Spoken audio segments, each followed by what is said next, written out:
到11节的感动时刻，今年有新的主题哦，要带您一块来看看客家的产业链。因为客家的产业常常是互相合作，1+1大于2。像是三湾的特产有三湾梨，还有茶叶就是一个例子。餐饮业者把三湾梨还有酸甘茶都拿来入菜，带您一块来品尝。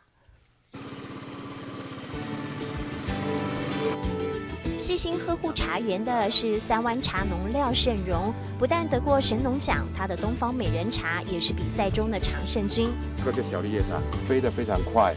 东方美人茶有独特的蜜香，这是小绿叶蝉在叮食之后产生的特有香气，而这也是客家人勤俭的发明，因为当初就是不想丢弃被咬过的茶叶，没想到却让东方美人茶扬名国际。经过小绿叶蝉的那个危害之后呢？那个所制出来的茶就会有这种特殊的果香或者蜜香的存在。透亮的茶汤，蜜黄色带点微红，有机栽培成就了冠军茶。而依循古法制作的酸甘茶也是廖胜荣的招牌之一，询问度相当高。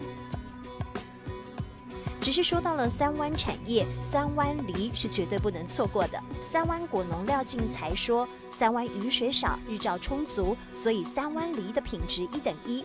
5月开始套袋，端午节前后就能够采收。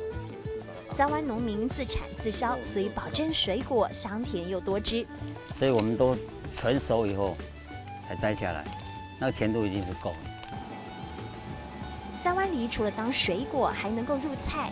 这家三湾的休闲餐厅就把三湾梨拿来炖排骨，这是三湾妈妈拿手的私房料理。因为三湾梨甜度高，又能够解油腻，因此炖出来的排骨就会特别的清甜。而这一道水梨猪肉卷也是三湾独有的佳肴，因为它有浓郁的酸甘茶香。原来老板娘罗凤婷把猪肉泡了酸甘茶，不但帮猪肉去油解腻，还能够飘茶香。而蔬菜卷加入了三湾梨之后，口感也是一绝。也喺高汁里吼加落去啊吼，脆脆的，无按油，适合较寒的来食。经过了煎煮，搭上了配菜，调味的酸甘茶还能够变身为酱汁，酸酸甜甜的滋味，口齿留香，也令人回味。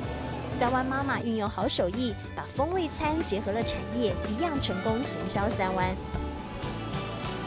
得天独厚的晴朗甜腻了三湾梨的口感，万中选一的蝉遮丰富了美人茶的清香。